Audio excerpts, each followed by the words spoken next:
Have you ever spent hours editing a single video or paid hundreds of dollars to have someone else do it? For me, editing has become the biggest bottleneck for creating YouTube content. I started building an AI-powered workflow with DaVinci Resolve that cuts my editing time dramatically without sacrificing quality.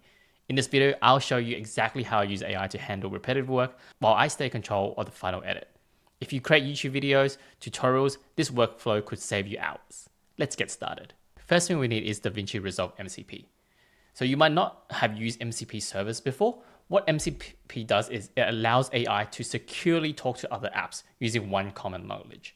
So for example, instead of teaching ChatGPT how to access DaVinci, DaVinci can expose an MCP server and a set of instructions, and any AI that supports MCP can connect to that MCP server without using custom integration.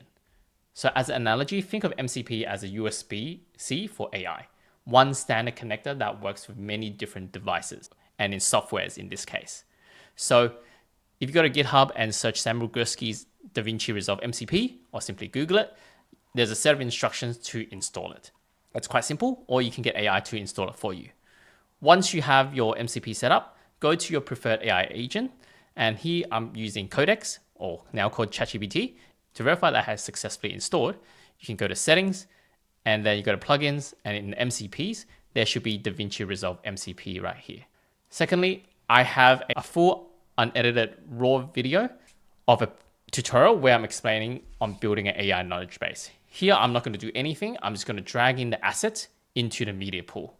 What I'm going to do now is validate whether ChatGPT has access to DaVinci MCP. So I'm going to briefly ask it, hey, do you have access to the DaVinci MCP?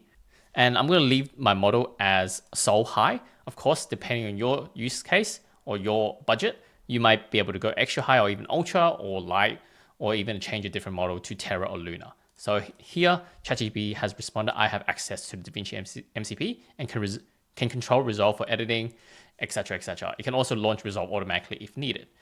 I already have Resolve launched, but let's paste a prompt that I want to allow this video to be edited. So what I'm going to do here is I'm going to change the models to Sol extra high.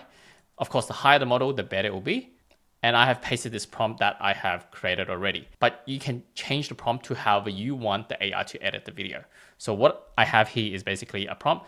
Use the DaVinci MCP to edit the spoken tutorial in AI edits, which is what the project is called on DaVinci right now, into a natural YouTube video. Preserve all existing timelines and create new version timelines.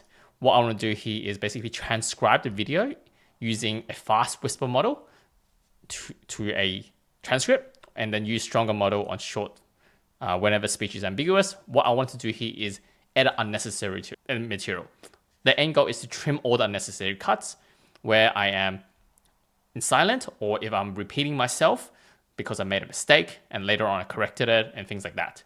And the end goal of this is to have an edited video where we are removing a lot of the mistakes and silences and necessary information to ensure this first iteration of the edit is good for my review. So let's submit this and let's see what AI will do now. While that's working, we can go back to the GitHub DaVinci MCP repository and show you what it can do. So if you scroll down, it can actually do heaps of things. For example, it can list all projects, it can create Fusion Text Plus overlay over selected clips, etc. The core capability is anything almost DaVinci API can do. You can app and project. You can do project control.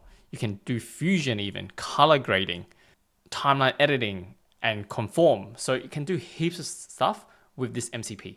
And AI can basically tap into this MCP to do all these things. So when you come back, whether after your nap or after you go do something else, it has made these changes for you to review. Of course, do note that AI is never perfect. So there may be changes required. It's not a single prompt and it'll be done. There will always be iteration after iteration. So after ChatGPT has worked for 1 hour, 8 minutes and 56 seconds, there is a edited version in DaVinci Resolve. So if we jump into DaVinci Resolve, you can see here, it has placed all the cuts into the timeline and had made all the changes inside. What's done is the original timeline was actually 38 minutes. It was reduced by 13 minutes, which is 34%. What it actually did was it actually changed the timeline a little, where it it reordered the end product opening at the very beginning, because I filmed a video where I showcased the end product at the end of the video, and then it figured out that that was the end product and it's better placed at the front of the tutorial. So we can actually look at the raw transcript that it has shown. So this is the source transcript. I start with, hey everybody, hope you're doing well. In this video, we're going to build an AI knowledge base and explain what is a knowledge base.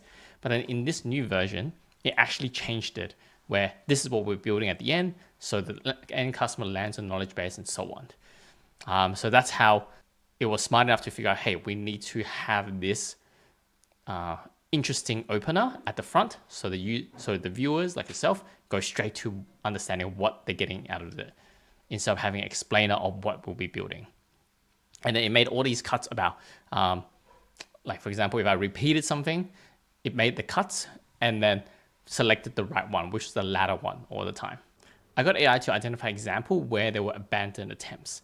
So in the source, it said around 5 minute 54 to 6:06, there is abandoned attempts, where I had 2 abandoned attempts to explain why OpenAI is needed, and then it removed it for me. So if we go to the original video, let's watch the original video where it says this is the 554 mark. So if you go to platformopenai.com, this allows you to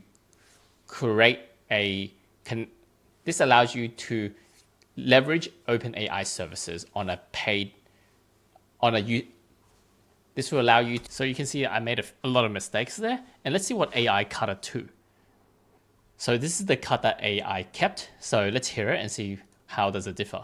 Secondly, we'll need OpenAI. So this will allow you to use OpenAI's services on a paid basis.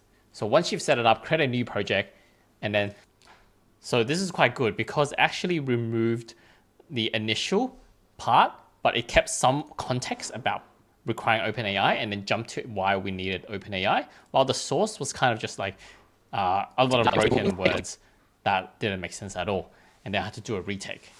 If you really enjoyed this video, comment below and let me know if you want to hear more about how you can use AI to edit videos. And as always, remember to comment, like, subscribe, and see you next time. Bye.